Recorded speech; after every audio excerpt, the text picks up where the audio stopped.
Dan dia malu, dan dia tidak mau tanda salib itu. Dia hanya di hidung saja begini. Habislah. Kalau begitu mana boleh bersaksi? Pembacaan dari kitab Wahyu. Aku, Yohanes, mendapat penglihatan sebagai berikut. Malaikat Tuhan menunjukkan kepadaku sungai air kehidupan.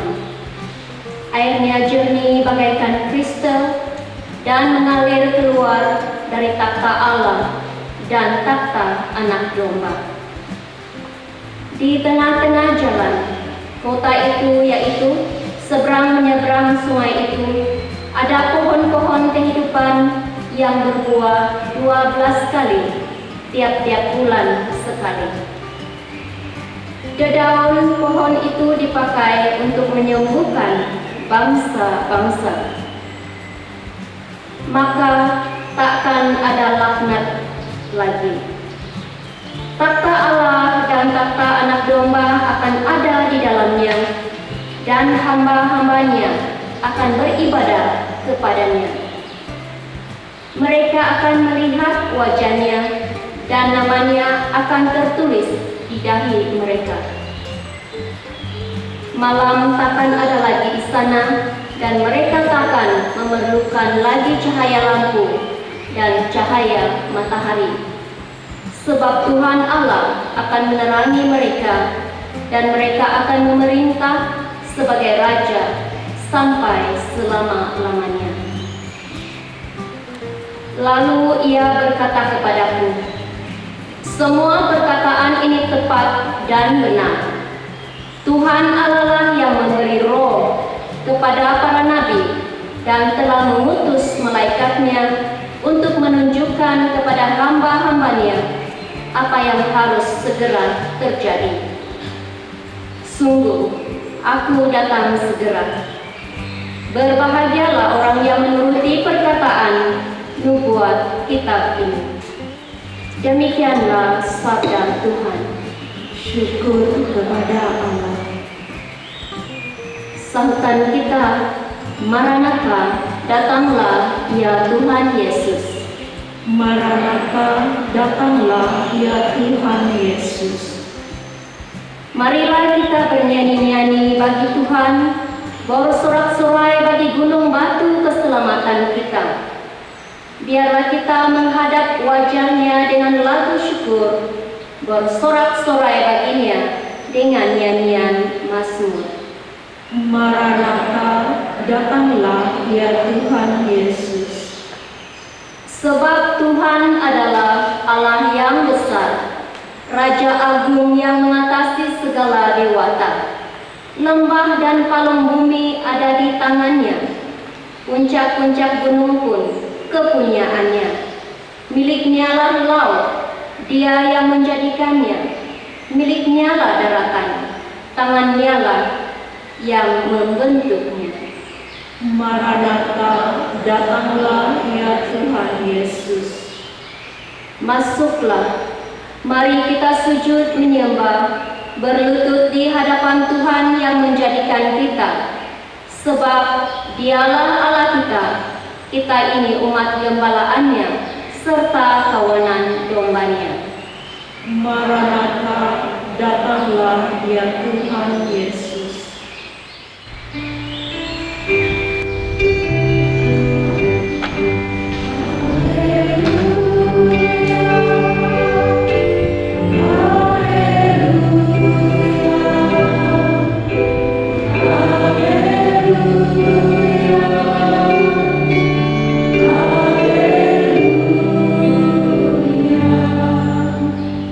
Berjaga-jaga dan berdoalah selalu, agar kalian layak berdiri di hadapan Anak Manusia.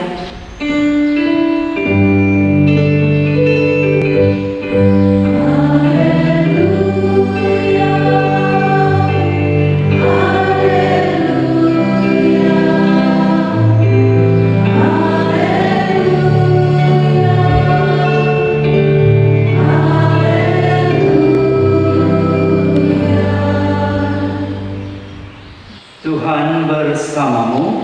dan bersama rohmu. Inilah Injil Yesus Kristus menurut Lukas. Dimuliakanlah Tuhan. Pada waktu itu Yesus berkata kepada murid-muridnya, "Jagalah dirimu, jangan sampai hatimu syarat dengan pesta pora dan kemabukan, serta kepentingan-kepentingan duniawi. Dan jangan sampai hari Tuhan tiba-tiba datang jatuh ke atas dirimu seperti suatu jerat. Sebab ia akan menimpa semua penduduk bumi ini. Berjaga-jagalah senantiasa sambil berdoa, agar kalian mendapat kekuatan untuk luput dari semua yang akan terjadi itu, dan agar kalian tahan berdiri di hadapan Anak Manusia." Demikianlah Injil Tuhan. Terpujilah Kristus. Saudara-saudari yang saya kasih dalam Kristus, kita bersyukur kepada Tuhan karena kesempatan yang Dia berikan kepada kita pada pagi ini, khususnya bagi calon-calon baptis. Kami minta maaf karena tertangguh pembaptisan kamu karena si corona. Ya. Tapi Tuhan memberi kita juga kesempatan, dan pagi ini kamu akan menerima sakramen pembaptisan, dan sama-samalah kita berterima kasih kepada Tuhan karena menerima sakramen pembaptisan itu berarti kita mau menjawab panggilan Yesus untuk kita, untuk kamu calon-calon, supaya mengikuti Dia. Ya. Pembaptisan yang kamu terima adalah ungkapan kamu mau menjadi seorang pengikut Yesus. Tetapi ingat juga bahwa dalam mengikuti Yesus, kita mesti terus bertumbuh di dalam mengikuti Dia. Maksud saya, jangan kita selepas dibaptis, kita diam-diam, kita hanya menjadi seorang ikut-ikutan. Itu tidak boleh. Ya. Kita mesti dalam usaha kita tiap hari, sesudah dibaptis, kita mau mengikut Yesus untuk menjadi muridnya. Ya, menjadi muridnya. Bermaksud supaya dalam hidup kita sehari-hari kita diresapi oleh kehadiran Yesus dalam diri kita, sehingga Dialah yang menguasai pikiran, perkataan, perbuatan kita setiap hari dan dalam apapun keadaan. Ya. Itu saya harap kamu ingat selalu sesudah dibaptis. Ya. Dan kedua, dalam pembaptisan, sakramen pembaptisan, kamu menjadi milik Kristus. Ya. Menjadi milik Kristus, kamu dibaptis dalam nama Bapa, Putra, dan Roh Kudus. Dan karena itu, kita juga selalu perlu ingat bahwa pembaptisan itu menjadikan kita anggota keluarga Yesus. Kita diresapi oleh sifat Allah itu sendiri, sifat community. Ya. Bapa, Putra, dan Roh Kudus adalah satu community, satu keluarga. Demikian juga dalam hidup kamu setiap hari, belajarlah selalu ingat tanggung jawab terhadap sesama kita manusia, terhadap alam ciptaan Tuhan, Dan jangan terus hidup sendirian. Ya, kalau kita mau hidup sendirian saja itu bukan mengikut Yesus. Jadi bukan mudah juga kan, bukan senang menjadi seorang pengikut Yesus. Tetapi itulah sebab Yesus lebih awal sudah mengingatkan sesiapa yang mau mengikut aku, katanya, orang itu mesti pertama jangan pentingkan dirinya sendiri. Kedua, pikul salibnya tiap-tiap hari. Dan ketiga, ikut aku, kata Yesus. Nah, kita boleh baca ini dalam Lukas bab 9 ayat 23. Apa maksud Yesus? Maksudnya ialah kalau kita mau menjadi seorang pengikutnya, ya jangan ikut-ikutan saja, tetapi mau menjadi muridnya, tetapi itu memerlukan banyak pengorbanan. Pertama-tama, jangan kita terlalu mementingkan diri sendiri sehingga kita tidak ada masa untuk Tuhan, berdoa kepada Dia, membaca sabdanya, merenung sabdanya tiap-tiap hari. Terlalu mementingkan diri sendiri sehingga kita tidak mampu, tidak ada masa membantu sesama kita manusia yang memerlukan pertolongan misalnya. Dan tidak ada masa untuk memikirkan alam ciptaan Tuhan yang menjadi tanggung jawab kita. Kita tidak mencintai alam ciptaan Tuhan. Nah, semuanya ini perlu pengorbanan. Sebab itulah Yesus mengatakan, kalau mau mengikut aku, kamu mesti jangan mementingkan diri sendiri, memikul salib tiap-tiap hari, dan mengikut aku, kata Yesus. Jadi jangan kita menjadi seorang pengikut Yesus ikut-ikutan, dan jangan kita menjadi seorang pengikut Yesus hanya mengikut kemauan sendiri. Tidak. Itulah sebab kita perlu juga selalu ingat pesan Yesus. Dan hari ini juga dalam Injil, ya, sebentar tadi kita dengar dalam Injil Yesus mengatakan, jagalah dirimu, jangan sampai hatimu syarat dengan pesta pora dan kemabukan serta kepentingan-kepentingan duniawi. Kita tetap hidup di dunia ini, kan? Bukan kita hidup di bulan, bukan kita hidup di pulau, kita hidup di mana kita berada. Dan memang pengaruh-pengaruh datang kepada kita, ada yang baik, tapi banyak juga yang tidak baik. Nah, sebab itulah kita perlu selalu mempunyai kekuatan, kebijaksanaan, supaya jangan kita terseret oleh pengaruh-pengaruh duniawi. Satu daripadanya, kita mementingkan diri sendiri, terikat kepada handphone kita, terikat kepada keminatan-keminatan kita sendiri.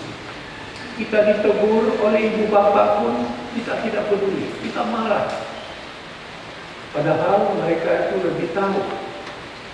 Lihat saja anak-anak sekarang terlalu terikat kepada handphone dari kecil sampai dia punya pembesaran pun tidak normal. Orang bilang dia punya leher sudah bengkok dan dia punya jari-jari pun bukan lagi macam jari manusia, bagus lagi jari monyet. Tetapi karena dia selalu menekan, maka jari-jarinya itu pun tidak dapat bertumbuh dengan normal. Jadi inilah semua akibatnya kalau kita terlalu mementingkan diri sendiri. Tuhan Yesus sudah mengingatkan, jangan pentingkan diri sendiri, supaya kita dapat mendengar dan mentaati ajaran Tuhan, ajaran gereja yang disampaikan oleh ibu bapa, yang disampaikan oleh sesama kita yang lebih berpengalaman. Jangan kita pentingkan diri sendiri saja. Jadi, saya harap kamu paham apa saya maksud ya. Calon-calon baptis, walaupun kamu masih muda, saya tahu kamu banyak pengalaman sudah ini. Ya, jangan sia-siakan usaha yang sudah kamu berikan kepada Yesus hari ini dengan mengungkapkan kemampuan kamu menjadi seorang pengikutnya melalui pembaptisan. Gunakan kesempatan-kesempatan tiap-tiap hari untuk menyatukan diri kamu dengan Yesus, untuk mengenal Dia, supaya dapat mengasihi Dia, supaya dapat melayani Dia. Ya.